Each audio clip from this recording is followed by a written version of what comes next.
Okay, let's unpack this. Welcome to the deep dive. We're diving into some excerpts from a piece by Pastor Jeong.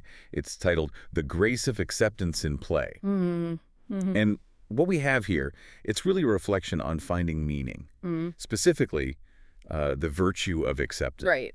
but not in, huge life goals, but in something really simple, like playing a game. Yeah, that's right. The source uses the specific example of his weekly table tennis game to kind of explore what we can learn when the focus shifts away from, well, just winning. And that really brings us to the core question for today, doesn't it? Yeah. What can really, accepting the moment, the process, the being there, what can that teach us? Instead of fixating purely on the score or, achieving something measurable. Right.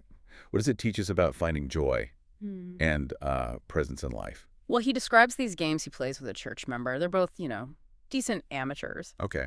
And the real enjoyment, he says, isn't about keeping score, not in that competitive way. Yeah. It's more the simple rhythm of the rally, the shared laughter, the gentle back and forth.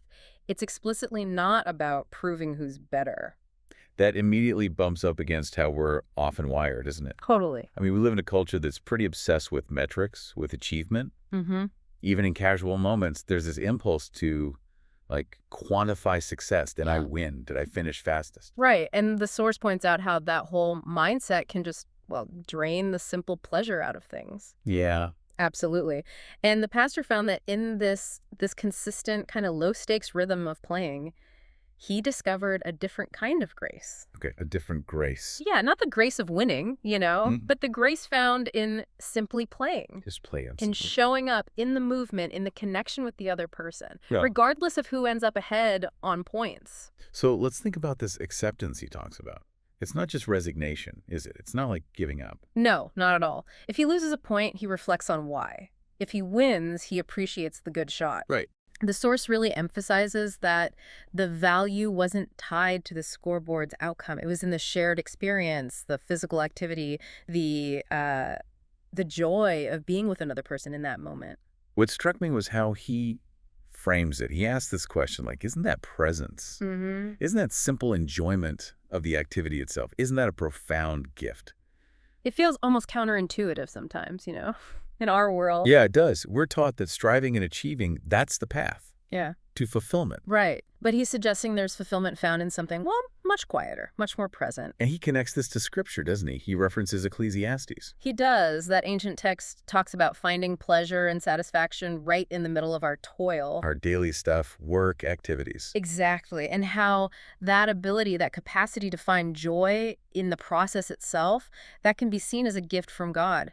It implies fulfillment isn't just waiting at the finish line, it's woven into the doing. So, okay, this applies not just to games then. Maybe to a tough work project. Could be. Or a creative pursuit, maybe? Even daily chores. Finding that grace and presence within the activity. Precisely. And what's fascinating here is this idea that not everything needs to result in a big, measurable win to be valuable. Well, Some things are sacred just because they bring us fully into the present moment. And as the source puts it, that's where we can feel connected to something larger than ourselves. so he kind of redefines acceptance then. It's not passive surrender, not giving up. Right. The source describes it more like giving in. Giving in. How so? Giving in to the reality of the moment, giving in to the joy of simply being there, giving in to the feeling that you are enough just as you are, playing your game, laughing, experiencing each point without the weight of the final score crushing the present. Right. It's allowing each moment, each point in the game of life maybe to be a small reminder that life isn't just defined by the big wins or losses on some grand scoreboard, but maybe more fundamentally by our ability to just be present and find grace in what's unfolding right now. Okay, so pulling these threads together from the source, acceptance in life and in play, it isn't about resignation. It's not abandoning effort. No, it's more like actively choosing to embrace the present moment. And finding joy in the process itself, separate from that relentless pressure to achieve some specific quantifiable result. Exactly. And drawing on that reference to Ecclesiastes, that capacity to find pleasure, satisfaction in just doing things. Work or play? Yeah, whether it feels like work or play.